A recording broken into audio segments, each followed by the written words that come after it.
correspondent Dalia Fahmy joins me now live from New York. How will this impact U.S. foreign policies?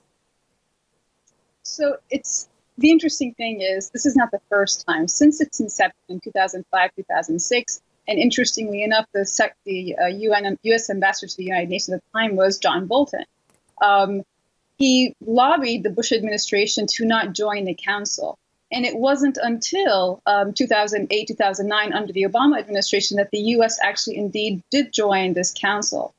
And the argument was the same, is that it is against the interests of Israel and thus against the interests of the United States. Now, interestingly enough, since the United States has joined the council, they've actually been able to effectively change some of the narrative of the council on Israel. So if the intention is really the narrative and language vis-a-vis human rights violations vis-a-vis Israel, well, the United States should remain in the council. But I think this is signaling a bigger issue and a bigger project. And it's that the council, leaving this council now, is part of the larger trend of the United States withdrawing from all multilateral efforts, from the Paris Agreement, from the Iran nuclear deal, its critique of NATO, its critique of multilateral trade agreements. And so what we're seeing is that the U.S. is ushering a new moment, a new time, a new era where multilateralism, international cooperation is being curtailed. And this is primarily part of the Trump agenda. All right. And Dalia, we'll come back to you. We are listening, take you now to Nikki Haley, who is speaking now at the UN. So let's listen into that. Began 17 months ago. We were well aware of the enormous flaws in the Human Rights Council. We could have withdrawn immediately.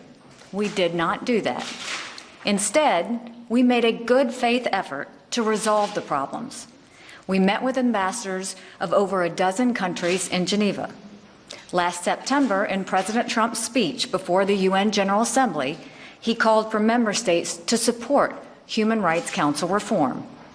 During High Level Week last year, we led a session on Human Rights Council reform co-hosted by the British and Dutch foreign ministers and more than 40 other countries. Our efforts continued all through this year in New York, where my team met with more than 125 member states and circulated draft texts. Almost every country we met with agrees with us, in principle and behind closed doors, that the Human Rights Council needs major, dramatic, systemic changes. Yet no other country has had the courage to join our fight. Meanwhile, the situation on the Council has gotten worse, not better. One of our central goals was to prevent the world's worst human rights abusers from gaining Human Rights Council membership. What happened?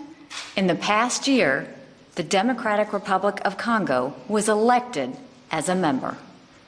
The DRC is widely known to have one of the worst human rights records in the world. Even as it was being elected to membership in the Human Rights Council, mass graves continued to be discovered in the Congo. Another of our goals was to stop the Council from protecting the world's worst human rights abusers. What happened? The Council would not even have a meeting on the human rights conditions in Venezuela. Why? Because Venezuela is a member of the Human Rights Council, as is Cuba, as is China. Similarly, the Council failed to respond in December and January when the Iranian regime killed and arrested hundreds of citizens simply for expressing their views. When a so-called Human Rights Council cannot bring itself to address the massive abuses in Venezuela and Iran, and it welcomes the Democratic Republic of Congo as a new member, the Council ceases to be worthy of its name. Such a council, in fact, damages the cause of human rights. And then, of course, there is the matter of the chronic bias against Israel. Last year, the United States made it clear that we would not accept the continued existence of Agenda Item 7, which singles out Israel in a way that no other country is singled out.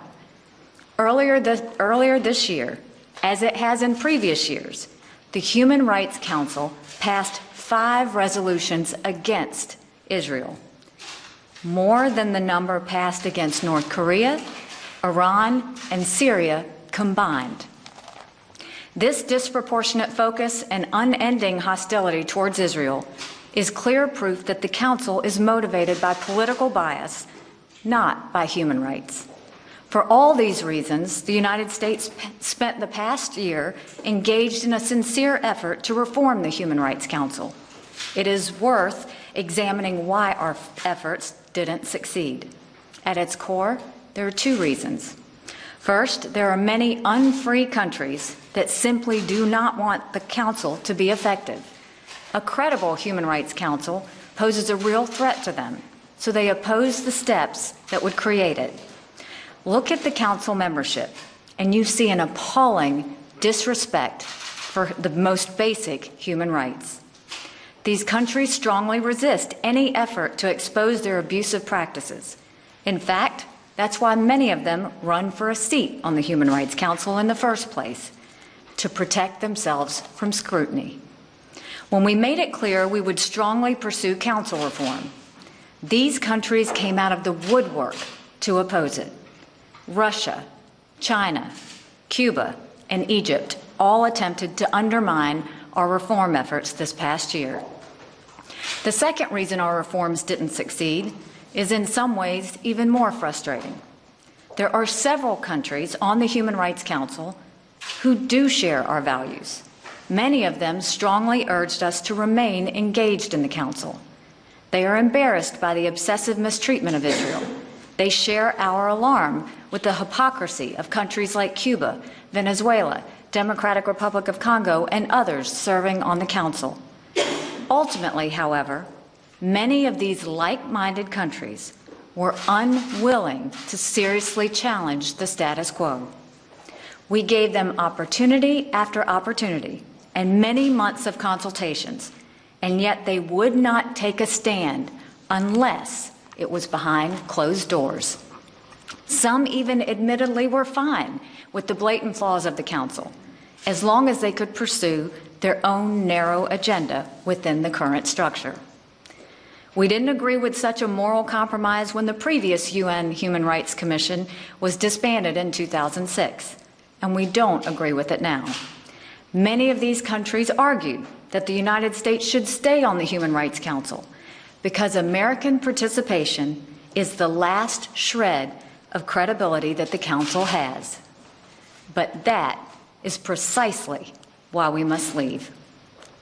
If the Human Rights Council is going to attack countries that uphold human rights and shield countries that abuse human rights, then America should not provide it with any credibility. Instead, we will continue to lead on human rights outside the misnamed Human Rights Council.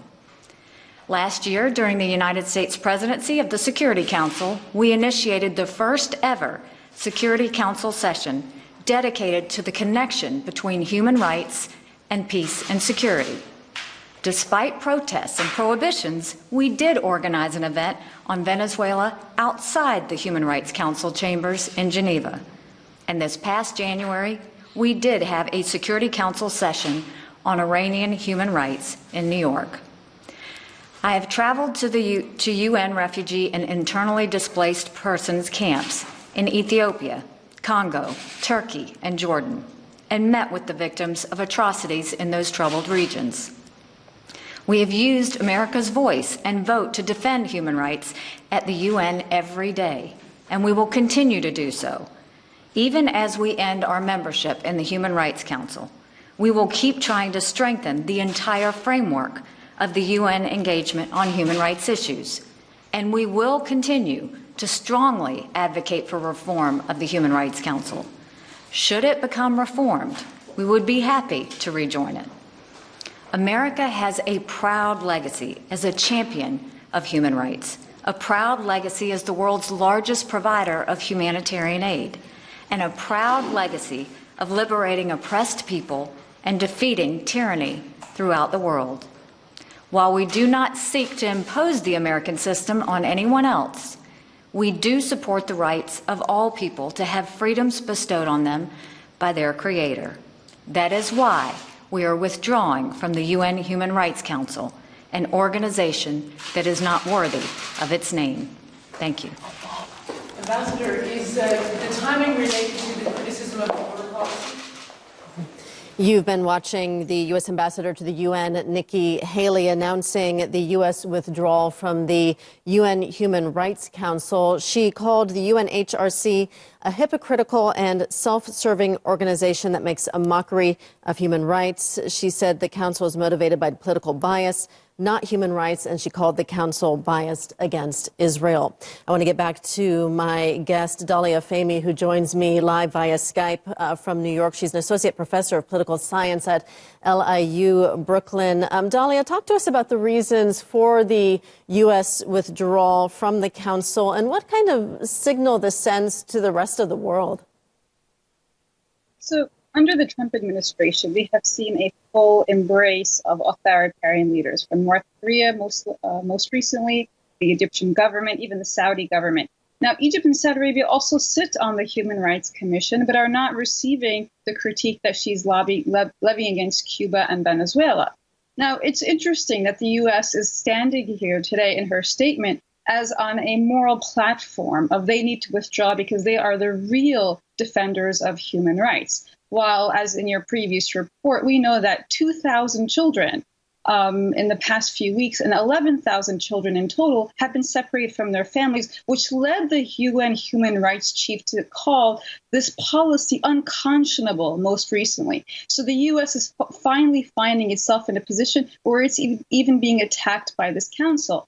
Now, in March, there was supposed to be a UN Council Commission going into Israel to investigate human rights violations. Israel refused to cooperate. And so we're seeing that not just the politicization of the council, but the use and misuse of the council. Yes, there are several countries that do sit on the council that are not really in keeping with the ethos of the council, namely countries like Egypt and Saudi Arabia, but they're not receiving the same critique because they are increasingly becoming U.S. allies, as is Russia to a certain extent. Now, in her final part of the statement, she calls on like-minded countries who refuse to actually come out and call for reform. And here she's talking about European countries. What we have seen in the past few months is this unwieldy critique of European nations that continue to embrace multilateralism and international cooperation, primarily on the Iran nuclear deal. And so this critique and that the U.S. would not let it stand signals that the U.S. thinks it stands on a moral high ground, when increasingly in the past few weeks, we have seen that even the United States of America has become a human rights violator. All right, Dalia Fahmy joining me live from New York. Thank you for your thoughts today.